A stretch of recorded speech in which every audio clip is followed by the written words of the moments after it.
Hallo und herzlich willkommen zu einer neuen Folge vom Kraftfahrkonsul. Wir sind hier inzwischen auf dem Stand von Norton Motorcycles angekommen, einem der schönsten Stände auf der Intermod. Ich bin hier mit dem, please tell me your name. Rob Durrance. Rob Durrance, what's your position from? I am the head of PR. Head of PR, wow, thank you very much. So, wie ihr seht, werden wir das Interview jetzt auf Englisch machen. Ich hoffe, das klappt von meiner Seite aus. Aber das ist eine super Gelegenheit und deswegen freue ich mich, das jetzt zu tun. Okay, what I just said, we have to do it in English because obviously it's an English brand. Norton is an English brand. Maybe we could start with the heritage from the brand. So many people know, okay, Norton, they have some real wild two-cylinder performance bikes from the 60s. This is my association with the brand. Maybe you can give us some introduction of the brand Norton. Yeah, so Norton started 127 years ago. So it's a very, very established, very old motorcycle brand. Mm-hmm. So the motorcycle really started here in Germany in 1885. Yeah. Norton came not long after. So it's existed for a very, very long time. Mm-hmm. Its home was always in the centre of the UK. And that's where our home is today. So we still have a big connection to the Midlands in the UK and Birmingham as a city. Norton was always very pioneering, really kind of innovative in the way that it approached two wheels. So a lot of the things, as you say, Norton's famous for kind of the sound, the two cylinders. They really became trademarks of Norton, along with success, winning the first Isle of Man TT. Yeah. Okay. That's a big connection for us. So really, when we looked at Norton coming back, which is what you see either side of us, what we did was really look back over 127 years and understand really what was the character of Norton, what was the common thing from that heritage, and really the engineering and design teams tried to bring that back in a way that made Norton 21st century. Okay, but what was the initial spark? What was the point? Someone had to say, okay, I want to bring it back. I want to start all of this because this doesn't fall from heaven. So there's a lot of work, a lot of money goes into this. So who revived the brand? What's behind this? So we have the chairman of TVS Motor to thank. So TVS Motor are a very, very big manufacturer based in India. You may know them from all the way through from scooters to adventure bikes, all the way through to three wheels. And the chairman of TVS, Sudharshan Venu, looked at Norton in 2020. He's a passionate bike enthusiast and knew the Norton name. And the decision was made to take over Norton with a vision to recreate it in a way that took Norton forward. Yeah. And that included a new factory in our home city of Birmingham. Wow, okay. Okay. That included the four bikes that we see here today. Yeah. Two more to come next year, more to come after that. But that was always the vision, was really to understand Norton and then understand how we can project Norton into the future, because Nortons were always ahead of their time. They always brought new things, new innovations, the featherbed chassis, and we kind of wanted to say, well, what was that spirit? How do we do that moving forward? And really that was his vision when he took Norton and has put a lot of investment. We have a lot of expertise that's come from TVS, a lot of expertise that's come from Norton to TVS as well. Yeah. But that was the vision. So, but you're still like a company based in England, and you did also like keep the heart and the main character of the brand, and did not make the mistake like many brands in the past have been bought, and then they made like, okay, we have this OEM machine, like let's smash a logo on it and sell it for a couple of bucks. So you really decided to make, okay, we want to go all in, we do high level, we go really upper class. So, and then they came with the lineup, or you came with the lineup. We have the Monks, which actually, if I'm correct, please correct me, the people from the Isle of Man are called the Monks, is that correct? Correct. Yeah, correct. Okay. So this, Good knowledge. yeah. I always wanted to go to the Isle of Man, so It's amazing. this is one of my bucket list, like top 3 points to go there. So you said, okay, we take the Manx R, and the Atlas, which the Atlas is still more prototype stuff, or like The Atlas is pretty there. So I think the Yeah. bikes you see here are all production ready bikes. Yeah. So these are representative of what will be production bikes. Yeah. So we have Atlas and Atlas GT. We have Manx R, all ready to be launched and ridden next year. Okay, so let's dive deep into the Manx. What do we got here? What kind of engine is inside the motorcycle? Yeah, What was the main concept of this bike? So the main thing with the Manx and the Manx R, so Manx is naked, Manx R is the fully faired Yeah. version. Under the skin, the engine, the transmission is all the same.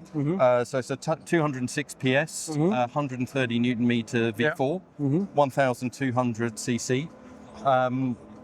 The focus really of the bike was to be on the road. Yeah. So we don't compete in World Superbikes or anything like that. So Yeah. we don't have FIM regulations.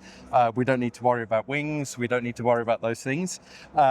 So we wanted to make a bike that was at home on the road. And going back to something I said earlier, when we did about 30,000 kilometers of riding, not just on our bikes, this was very early, but on all sorts of bikes with different riders from different categories to really understand, how do people ride bikes? Yeah. Okay. Yeah. And the answer was that for most people on the road, they spend a very, very small percentage over 9,000 RPM. Yeah. So Definitely. we said, well, let's build a 206 horsepower bike, but that really works for people on the road. So the big feature of the V4 is the torque. Yeah. So you have a lot of the torque, over 100 Newton meters of the torque, available from just 5,000 RPM. Okay. Which is nice. So yeah, it makes it a very, very road-focused, rideable bike. That also meant that while the Manx is at home on the racetrack, we wanted it to be nice to ride on the road. So the frame has been designed just to have a little bit more flex, to give it a little bit more just comfort on the road, to make it a little bit easier to ride. So very much I would say that if you look at the Manx, look at it as a very high performance road bike that's also at home on the track. But it's an aluminium frame, I guess, completely. Yeah. Okay. So you have a V4 engine. And if you say you have a lot of torque down low, but still manage to put out 200 plus horsepower, is quite like difficult to do. As I see, we have a lot of carbon fiber. We have carbon fiber wheels in the front and in the back. Is this only for to show, or is this production bike rims? Yeah, this is production. Wow. So okay. there will be, I can't say too much at this stage, but there will be options. Okay. But everything you see here is something that is on the production bike. So there's nothing here that isn't production. Okay, but or is this some kind of first edition? Because I see the label first edition, like you get your whole, like the Brembos in yellow, you get all this carbon stuff. Okay, so to show like this is what we can do. Exactly. So, and this is the R version. It's like the same engine and the same chassis, but a little bit more fairing, a little bit more race orientated. Okay, so, I see. So this is fully adjustable, electronic adjustable suspension. Yep. So in semi-active. both, or okay. Yep. Semi-active Marzocchi suspension. Yeah.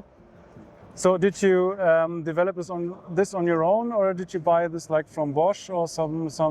This was developed by us, so we worked very closely with Marzocchi. But a lot of the settings are unique. So, for example, we are the only manufacturer that has sensors inside the cylinder. Okay. So we're able to actually control the damping and adapt the damping in a lot more situations. So, for example, at higher speeds where you might want the wings to stabilize the bike, we're actually able to do that through this semi-active suspension. So there'll be a lot more details because, as you probably already realised, there's a lot of things we can talk about on the bike. Yeah, of course. Yeah. We will talk about a lot of these in more detail because there is so much. But yeah, you're right. So that's the main thing with the suspension, semi-active, and you have a number of different riding modes.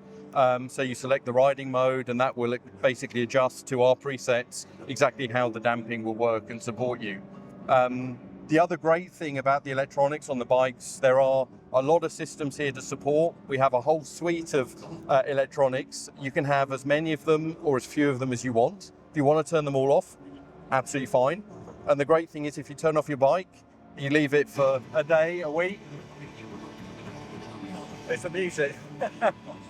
Okay.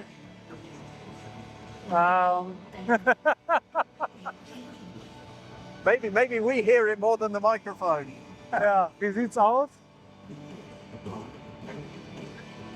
How long does this take? Not long. Okay, wir warten mal kurz. Yeah, where did we So got we're talking about interrupted? suspension. Yes, fully adjustable so- suspension. Yep, you have the seems rider active. modes. Yeah. So the great thing is with the rider modes is that you have a whole suite of electronics there to support the rider. You can have as many of them as you want, as much of them as you want. You can stage them down, Yeah. or you can turn them all off. Okay. And the great thing is if you turn them all off and you turn off your bike, when you come back to it, it's still exactly how you left it. Yeah, this is so important. So many bikes, even if you're going like in the off-road section, like ABS, traction control, always on. Yeah. There's some competitors, they have like this problem with the side stand. If you hit a road, a bump, Yeah. and the side stand goes down, the engine goes off, and your ABS and traction control is once again on. Okay, so you did this. I see 000 of 150. So there's a limited start. This is the first production model, and I'm always touching it. I'm sorry. That's right. Okay, so this is very performance oriented. I have to ask because everyone wants to know, first of all, how much or in what price range are you planning to release the bikes?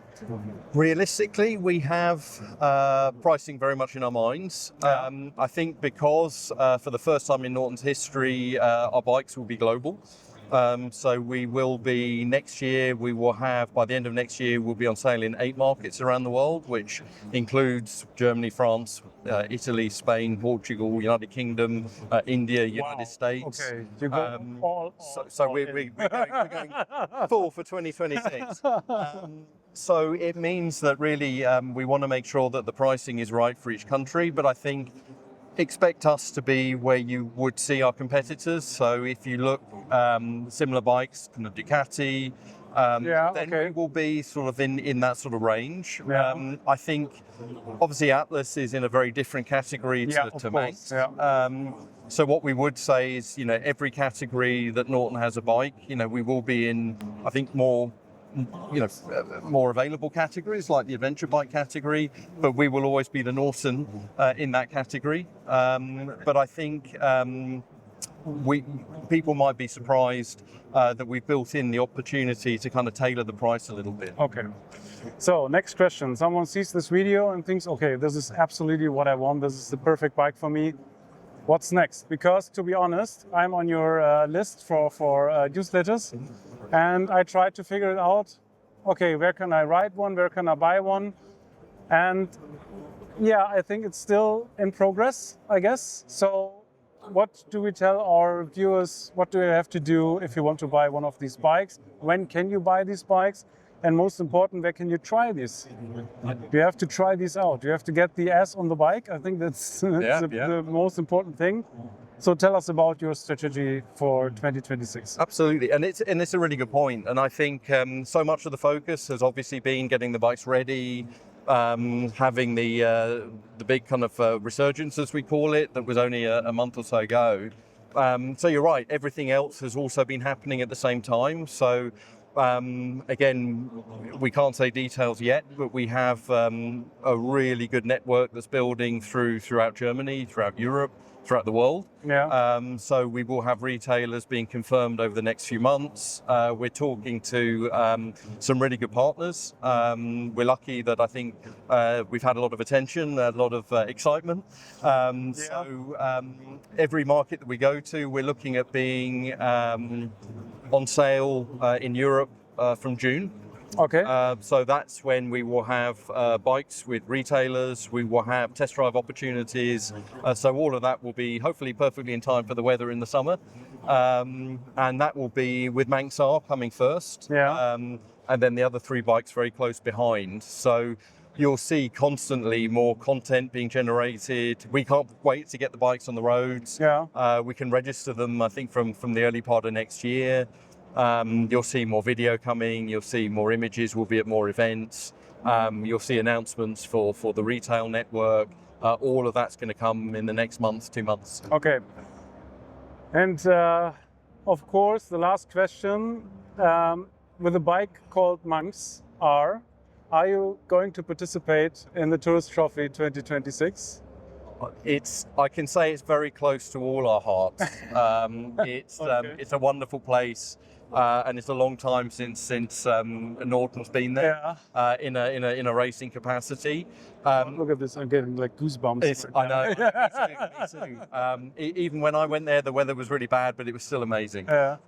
So yeah, we're the same. You know, these are bikes for passionate enthusiasts. From passionate enthusiasts. At the moment, our focus is very much on these and all our plans, keeping us busy. So do we have any plans? Not yet. Would we like to? Of course we would. You have Let's to. see. Not Let's you see. like. You have to. You cannot build a race bike, call it Manx R, and not participate. It's my personal opinion. We'll see. Okay. We'll see. Thank you very much for your time. Oh, it's been a was pleasure. Really Good a to meet you. pleasure. Good to Yeah. talk. Thank you so much. And I can't wait to see these on the road. I can't wait to try one out. And I hope all the best for the brand Norton. Thank you. It's a good part for the motorcycle community, I guess. And all the best to you. Thank Okay. you. It's great to be back. Vielen Dank. Ich hoffe, ihr habt es verstanden. Wenn nicht, gibt es Google Translator. Der macht das bestimmt wieder glatt. Also vielen Dank und bis zum nächsten Video. Ciao. Vielen Dank.